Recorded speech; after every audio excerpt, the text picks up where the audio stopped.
यदि आप प्रगति पथ से कोई पेड कंटेंट लेना चाहते हैं, पथ पब्लिकेशन की बुक लेना चाहते हैं, जैसे बीएड एमसीक्यू की बुक लेना चाहते हैं, ये आपको दिख रही है, या फिर आप हमसे असाइनमेंट बनवाना चाहते हैं, या फिर बीएड के किसी प्रकार के नोट्स लेना चाहते हैं, डिग्री डिप्लोमा या कुछ जो भी आपको रिक्वायरमेंट है जो यहाँ पर लिखा हुआ है पे हमें मैसेज कर सकते हैं या फिर इस पर फोन। मेरे प्यारे दोस्तों, लगातार हम आपके संशय को दूर करने का प्रयास करते रहते हैं। जो कुछ भी हमसे हो सकता है, जहां से भी हो सकता है, जो कुछ भी संभव हो सकता है, हम आपके लिए तत्पर हैं। बस आप इस वीडियो को इतना लाइक कर दीजिएगा जिससे हमें ये लगे कि हाँ, हम आपके लिए मेहनत कर रहे हैं, आपके सपनों को सपोर्ट कर रहे हैं। हम यहाँ पर लेके आए हैं बीएड के कुछ एग्जैक्ट मॉडल पैटर्न को लेकर आए हैं कि भैया एग्जाम कैसे होगा, एकदम हूबहू यही एग्जाम होने जा रहा है एग्जाम में। अब आप देख लीजिए कैसे एग्जाम होगा। सबसे पहली बात तो आप समझ लीजिए कि जो आपका एग्जाम होगा वो क्या होगा, 60 मार्क्स का एग्जाम होगा। मतलब कि टोटल 75 मार्क्स होंगे, जिसमें 60 मार्क्स आपके एमसीक्यू से आएंगे और 15 मार्क जो आपके आएंगे वो रिटन एग्जाम मतलब लिखने को आएगा। बात समझ गए? यानी 75% और 25% का रेशियो एग्जैक्ट होने वाला है। अब इसके बाद मत बोलना कि पेपर पैटर्न नहीं समझ में आया। एकदम ऑपरेशन कर देंगे आज पेपर पैटर्न का। बस देखते जाओ कि क्या होने वाला है, क्या नहीं होने वाला। सबसे पहले आपको डिस्क्रिप्टिव ऐसे आ जाएगा आंसर लिखने के लिए, ऐसे डिस्क्रिप्टिव पोर्शन देंगे, पेज देंगे, मैक्सिमम मार्क्स देंगे। 1 घंटे का टाइम इसके लिए होगा आपके लिए। यहाँ पर अपना अनुक्रमांक लिख देना शब्दों में, ठीक है। यहाँ पे अंकों में लिख देना है, गलती मत करना। रोल नंबर लिख देना, अभ्यर्थी का नाम लिख देना, स्टूडेंट का नेम इंग्लिश हिंदी दोनों में। बाकी ये छोड़ देना, ये उनका काम है, इन जो भी आपके परीक्षा के केंद्र रहेंगे। अब यहाँ पर देखो नोटिफिकेशन जो दिया गया है, total number of question are 6। तो डिस्क्रिप्टिव जो क्वेश्चन होंगे वो 6 होंगे। 6 में से ओनली 3 क्वेश्चन करने हैं। एक क्वेश्चन 5 मार्क्स का होगा, यानी टोटल 15 नंबर आपको रिटर्न से आएंगे। अब इसके बाद मत बोलना कि मुझे समझ में नहीं आया कि पेपर आएगा कैसे। खाली 3 डिस्क्रिप्टिव क्वेश्चन करने हैं, एमसीक्यू सबसे ज्यादा करने हैं, इसलिए नंबर ऑफ क्वेश्चन अटेम्प्ट कीजिए। अभी भी टाइम है, एमसीक्यू में नंबर ऑफ क्वेश्चन अटेम्प्ट कीजिए, जितना प्रैक्टिस कर सकते हैं उतना कीजिए। अब एक्सप्लेनेशन में नहीं फंसना है, नंबर ऑफ क्वेश्चन पे जाना है। मैं लगातार वीडियोस बना रहा हूं बच्चों के लिए, नंबर ऑफ क्वेश्चन अटेम्प्ट करना है, रट्टा मारना है, एक्सप्लेनेशन छोड़ दो। बस खाली देखो आंसर क्या होगा, क्योंकि हूबहू क्वेश्चन टपकेगा और सीधा टिक मार देना है। हमको करना ही क्या है, टिक ही तो लगाना है। उसके बाद आंसर 3 क्वेश्चन इन ऑल, इनमें से 3 क्वेश्चन के आंसर देना है। All question carry equal marks, मतलब 5 मार्क्स के होंगे, 15 नंबर के होंगे। तो नंबर ऑफ एमसीक्यू तैयार करना है, ये ही तैयारी का फंडा है। उसके बाद में हम पूरा ऑपरेशन चला रहे हैं। देखो हम सब कुछ कराएंगे, बस खाली जो बता रहा हूं वो देखते चलो। तो क्वेश्चन जैसे यहां पर आया क्या है, इसको पहले समझ लो। पहला क्वेश्चन आया है, describe the main M of education, मतलब प्राचीन भारतीय ज्ञान परंपरा में शिक्षा के प्रमुख उद्देश्य क्या है। अब सीधी सी बात पूछा है कि प्राइमरी वो जो प्राचीन शिक्षा थी आपकी, वो थी कैसे, उसका उद्देश्य क्या था। मतलब प्राचीन परंपरा की शिक्षा के बारे में ही लिखना है। ये ऐसे ही इधर उधर का करके पूछेंगे, आपने जो पढ़ा है वही लिखना है। और ये एग्जैक्टली पूछना भी वही चाहते हैं कि प्राचीन काल में शिक्षा थी कैसी, बस वही बता दो। ये खाली ज्ञान परंपरा ये सब उसमें चिपका देते हैं थोड़ा क्वेश्चन को इधर उधर करने के लिए, ताकि बच्चे को लगे बहुत ही इंटेलिजेंट क्वेश्चन पूछा जा रहा है। बस ऐसा कुछ हो नहीं रहा है।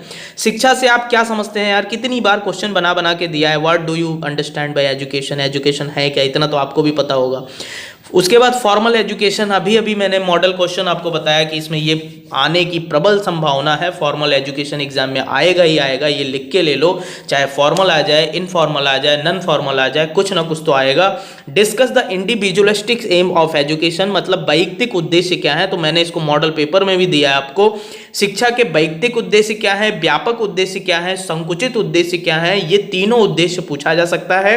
साथ ही साथ शिक्षा का एक राष्ट्र के लिए जरूरत क्या है, शिक्षा और पाठ्यक्रम में क्या संबंध है, शिक्षा और शिक्षार्थी में क्या संबंध है, ये भी पूछा जा सकता है मेरे प्यारे बच्चों। तो इतना तैयार कर ही लेना है। नहीं तैयार किया है तो अभी भी समय है, समय रहते हुए चीजें बता रहा हूं, अभी भी कर लो। औपचारिक शिक्षा के प्रमुख साधन क्या होते हैं, इनफॉर्मल एजुकेशन के प्रमुख साधन जैसे विद्यालय होता है, और उसके बाद में कॉलेज होते हैं, यूनिवर्सिटी होते हैं, प्रशासन, प्रबंधन, समिति, ये जितने भी पॉइंट्स हैं ये सब उसके साधन होते हैं। बच्चे खुद एक साधन है, मतलब बच्चे तो साधन नहीं है, बच्चे साध्य हैं, साधन नहीं बोलेंगे इसको, ठीक है। उसके बाद में discuss the educational duties of home of the students. इसका मतलब ये है मेरे प्यारे बच्चों, विद्यार्थियों के गृह के शैक्षिक कर्तव्यों का विवेचन कीजिए, यानी इनका जो गृह कर्तव्य होता है विद्यार्थियों का वो आपको लिखना है। तो ऐसे आपको खाली पेज दिया जाएगा, एकदम कंसाइज करके लिखना है, नहीं तो पेज। बट मैं एक बात और बोल रहा हूँ, एग्जाम में देख लेना कि आपको पेज कितना मिला है, उस हिसाब से करना, नहीं तो पता लगे ऊपर दबा दबा के लिख दिया और नीचे 2-4 क्वेश्चन का जगह ही नहीं बचा, तो कॉपी तो अलग से मिलेगी नहीं, बी कॉपी नहीं मिलेगी। मैं बता रहा हूं आपको, बी कॉपी बिल्कुल नहीं मिलेगी। जो बच्चे इस चक्कर में है ना बी कॉपी लिखेंगे, बी कॉपी नहीं मिलने वाली, क्योंकि कंसाइज लिखना है, उतना ही लिखना है जितनी जरूरत है। उसके बाद आपको दिखा दे रहा हूं, ये ऐसे आपका पूरा पेपर ही ऐसे आएगा। जैसे पहला पूछा गया, शिक्षा शब्द की उत्पत्ति संस्कृत भाषा के शिक्ष धातु से मानी जाती है, जिसका अर्थ होता है, तो जिसका अर्थ क्या होता है बच्चों, सीखना और सिखाना होता है। तो ये हो गया आंसर। उसके बाद में प्राचीन जो कालीन शिक्षा का मुख्य उद्देश्य क्या था, तो वो मुख्य उद्देश्य जो था वो उपरोक्त सभी था। मतलब उसका काम क्या था, धर्म का पालन भी करना था, मोक्ष प्राप्ति भी था, आध्यात्मिकता था, ये तो ऑल ऑफ द एबव हो जाएगा। अगला क्वेश्चन जो है, प्राचीन शिक्षा की विशेषता थी। तो प्राचीन शिक्षा की जो विशेषता थी वो देखो पूर्ण आवासीय विशेषता नहीं थी, क्योंकि वो पूर्ण आवासीय काम नहीं करते थे, वो जंगलों में जाते थे, वो और भी बहुत सारे शिक्षा दीक्षा होती थी। इस ऑप्शन की वजह से हम उपरोक्त सभी नहीं लगा सकते, ये ऑप्शन ऑलरेडी सही है, ये भी ऑप्शन ऑलरेडी सही है। तो यहाँ पे बोथ ए एंड सी होना चाहिए था, तो ऑप्शन में थोड़ा बहुत मिस्टेक है, आप अपने हिसाब से देखना इसको, बट ये वाला ऑप्शन तो बिल्कुल नहीं होगा, ठीक है।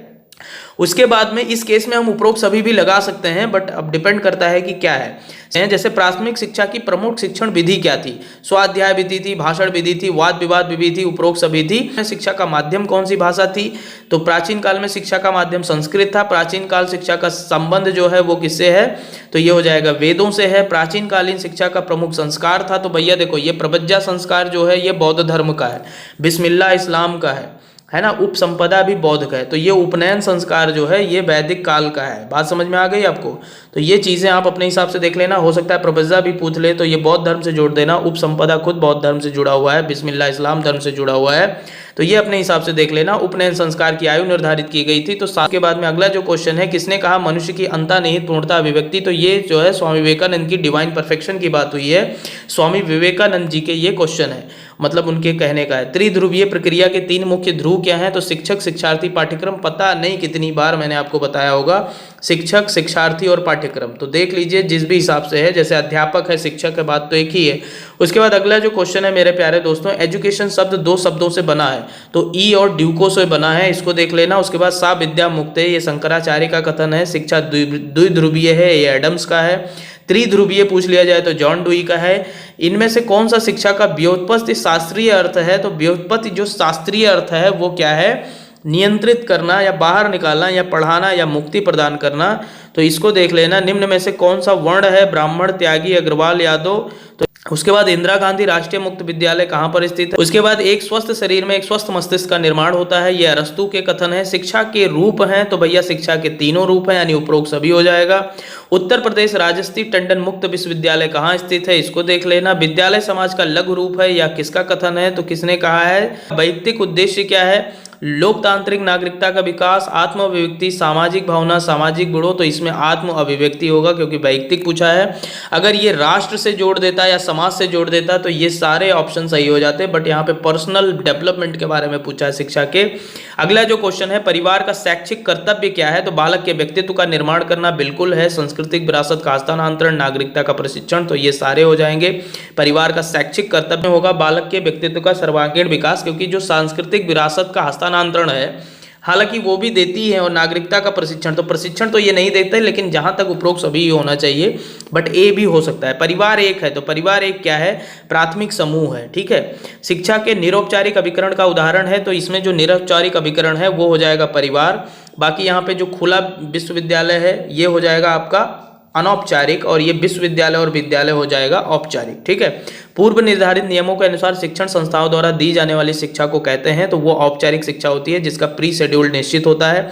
जिसका प्री शेड्यूल निश्चित नहीं होता वो क्या होती है, अनौपचारिक होती है। और गैर औपचारिक जो होती है आपका परिवार, समुदाय, समाज, ये सारी चीजें होती हैं। अगला क्वेश्चन जो आपके ऊपर है, कुछ बच्चे पूछ रहे थे सर क्या पेपर बाइलिंगुअल होगा, तो देखो बाइलिंगुअल होने के चांसेस तो हैं, और हो जाए तो बहुत अच्छा है, क्योंकि आपको दिक्कत नहीं होगी, है ना। थोड़ा बहुत इंग्लिश टर्म भी देख लोगे। निरौपचारिक शिक्षा समाहित होती है, किसमें समाहित होती है, तो ये 2। अगला जो क्वेश्चन है, धार्मिक एवं नैतिक शिक्षा क्यों आवश्यक है, तो इसको तो देख लेना यार, बहुत ही सिंपल क्वेश्चन है, क्यों आवश्यक है। निरौपचारिक शिक्षा की मुख्य विशेषता क्या है, तो देखो निरौपचारिक शिक्षा की मुख्य विशेषता आपको क्या लगता है क्या है? शिक्षा को सर्वसुलभ बनाना। एक निश्चित पाठ्यक्रम होता है? बिल्कुल नहीं होता एक निश्चित पाठ्यक्रम, है ना।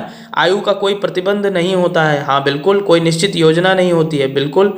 तो यहाँ पे पूछा है मुख्य विशेषता क्या होती है, तो कोई निश्चित योजना नहीं होती है, ये सही है। आयु का कोई प्रतिबंध तो नहीं होता, वो भी ठीक है, बट एकदम मुख्य विशेषता ये है कि इसमें कोई निश्चित योजना नहीं होती शिक्षा को लेकर, आप जो कुछ भी सीखते रहो, है ना। तो ये चीज़ आप रख लो दिमाग में, आयु का कोई प्रबंध नहीं होता। तो वैसे हो सकता है, पॉसिबिलिटीज़ की है, बट सबसे मुख्य जो होगा वो ये होगा। बात समझ गए। उसके बाद आगे जो क्वेश्चन दिया हुआ है, शिक्षा जीवन पर्यंत चलेगी, इसका अर्थ क्या है? तो पहली बात तो आपको ये समझना है कि ये जो कथन है ये जॉन डुई का कथन है, तो ये भी एग्जाम में पूछा जा सकता है। उसके बाद शिक्षा का संकीर्ण अर्थ है, संकीर्ण तो है ही नहीं भाई, व्यापक अर्थ है, प्रत्यक्ष भी नहीं है, तो ये व्यापक है, वास्तविक भी नहीं है। अब आपसे वास्तविक देखो, रियल मीनिंग ऑफ एजुकेशन, तो रियल मीनिंग कोई मीनिंग नहीं होती। किसी भी शिक्षाविद ने या किसी भी व्यवहारवादी या किसी भी मनोवैज्ञानिक ने शिक्षा की रियल मीनिंग करके नहीं बोला है कुछ। आपको लगेगा कि हाँ रियल भी सही होना चाहिए, बहुत बच्चों ने पूछा सर रियल भी तो हो सकता है, बट रियल कहीं लिखा नहीं है यार। शिक्षा का कोई रियल, ऐसा रियल तो हो सकता है, वैसे मान तो सकते हो, बट बुक में कहीं ये नहीं लिखा हुआ रियल मीनिंग ऑफ एजुकेशन, ऐसा वर्ड ही नहीं यूज किया गया। उसमें व्यापक बोला है, वाइडर यूज किया गया है, ठीक है। ये जो लिखा है ना wider meaning of education, real word use नहीं किया गया, इसलिए इसको ध्यान देना, गलती मत करके आना। उसके बाद शिक्षा वह अभिकरण है जो शिक्षा एक निश्चित स्थान पर देता है, कहा जाता है, तो वही औपचारिक शिक्षा है, निश्चित स्थान पर दिया जाएगा वो, ठीक है। निरौपचारिक अभिकरण वैसे ही जो है कोई निश्चित स्थान नहीं होता, अनौपचारिक में वैसे भी वो होता है, दूरस्थ होता है। विद्यालय को समाज का सच्चा प्रतिनिधि होना चाहिए, किसने कहा, तो इसको देख लेना किसने कहा। चुंबक के समान शिक्षा में भी दो ध्रुवों का होना, तो ये जो है एडम्स का है, वही मैं बता रहा था अभी कि एडम्स ने दो ध्रुव बताए हैं, कौन से, शिक्षार्थी और शिक्षक, ये दोनों ध्रुव किसने बताए हैं, एडम्स ने बताए हैं, और जॉन डुई ने इसी के साथ पाठ्यक्रम को जोड़ दिया है। बात समझ गए। तो ये दोनों क्वेश्चन आएंगे, एकदम लिख के ले लो, या तो एडम से आ जाए या तो जॉन डुई से आ जाए। शिक्षा के व्यक्तिगत उद्देश्य के समर्थक कौन थे, टीपी नन थे व्यक्तिगत उद्देश्य के समर्थक। निम्नलिखित में से कौन सा शिक्षा का औपचारिक अभिकरण है, तो औपचारिक विद्यालय है आपका, परिवार आपका जो है अनौपचारिक, वो निरौपचारिक है, राज्य धर्म ये सब निरौपचारिक में आते हैं, ठीक है। इसमें क्लियर कर लेना। किसने यह कहा शिक्षा एक त्रिमुखी है, अभी मैंने बताया, आंसर करके कमेंट बॉक्स में बताओ। भारत में शिक्षा का दायित्व है निम्न में से किसका है, तो भैया भारत में शिक्षा, ये डी लगा दो, इस तरह के क्वेश्चन में सीधा डी लगा दिया करो। शिक्षा का दायित्व है तो समुदाय का है, राज्य सरकार का है, सबका दायित्व है, ठीक है। भारत में शिक्षा दायित्व है तो वो सबका है। बालक की प्रथम पाठशाला उसका समाज, उसका परिवार, तो उसका घर वही उसका परिवार, ठीक है। सहपाठी नहीं होता, उसका परिवार होता है, यानी प्राइमरी जो एजुकेशन है उसकी फैमिली से शुरू होती है। शिक्षा के विषय में क्या सही नहीं है, तो शिक्षा के विषय में क्या नहीं सही है बताओ। शिक्षा एक त्रिध्रुवीय प्रक्रिया है, ये तो सही है। शिक्षा एक सतत प्रक्रिया है, ये भी सही है। शिक्षा केवल साक्षरता है, नहीं, बिल्कुल नहीं। शिक्षा जीवन पर्यंत चलने वाली है, अभी मैंने बताया जॉन डुई ने ये बात कही है, तो ये ऑप्शन गलत है, ठीक है। उसके बाद में अगला जो क्वेश्चन आपके सामने है, निम्नलिखित में से कौन से शिक्षा का एक लोकतांत्रिक उद्देश्य नहीं है, तो लोकतांत्रिक मैंने आपको कई बार बताया कि लोकतंत्र का मतलब है सबका साथ सबका विकास, तो नेतृत्व का विकास हाँ है, धार्मिक मूल्यों का विकास है, आदर्श नागरिकता का विकास है, व्यावसायिक कार्यकुशलता का विकास है। अब यहाँ पर देखो, आप कुछ बच्चे लगाएंगे ए और कुछ लगाएंगे सी, क्योंकि ये तो आपको क्लियर हो गया और ये भी क्लियर हो गया। अब यहाँ पे लिखा है लोकतांत्रिक उद्देश्य नहीं है, ठीक है, तो धार्मिक मूल्यों का विकास। अब लोकतंत्र कभी भी धार्मिक मूल्यों का विकास नहीं करता, मेरी बात ध्यान से समझने का प्रयास करो। लोकतंत्र किसी धर्म को प्रमोट नहीं करता। इनफैक्ट आपके फंडामेंटल उसमें जो आपका फंडामेंटल कॉन्स्टिट्यूशनल फंडामेंटल राइट्स है, उसमें आर्टिकल 25 है, उसमें एग्जैक्टली बोला गया है कि संविधान हर एक धर्म को समान रूप से मानता है, वो किसी व्यक्तिगत धर्म की ना तो आलोचना करता है और ना ही उसको प्रमोट करता है, यानी धर्म के बारे में लोकतंत्र का कुछ लेना देना नहीं है। बात समझ में आ गया। तो यहाँ पर ये ऑप्शन नहीं होगा, ये दिमाग में रख लो। व्यावसायिक कार्यकुशलता तो स्किल डेवलपमेंट उसमें आएगा ना लोकतंत्र में, बात समझ रहे हो। उसके बाद अगला जो क्वेश्चन है, स्कूल शब्द की उत्पत्ति किस भाषा से हुई, तो स्कूल शब्द की उत्पत्ति जो होती है बच्चों मेरे, वो देख लेना, ग्रीक या लैटिन दोनों में से एक होगा, तो यहाँ पे हो जाएगा लैटिन भाषा से स्कूल की उत्पत्ति हुई है। इसके बाद कोई क्वेश्चन ही नहीं बचा, तो आगे करेंगे क्या। तो देखो ऐसे ही क्वेश्चन आएंगे, बहुत ज़्यादा टफ आने वाले नहीं है। तो एक बार ये पूरा क्वेश्चन ऐसे देख लीजिए और देख लीजिए मेरा कितना आता है कितना जाता है, ठीक है। और कुल मिला के ज़बरदस्त तरीके से लगे रहिए, वीडियो को लाइक शेयर सब्सक्राइब करते रहिए। मैं ऐसे पूरा मॉडल ये PDF में भेज दूंगा आपको। तो कुल मिला के बच्चों मेरे प्यारे, लाइक शेयर सब्सक्राइब करते रहो। जय हिंदी, जय हिंद, जय भारत, जय गोरखपुर।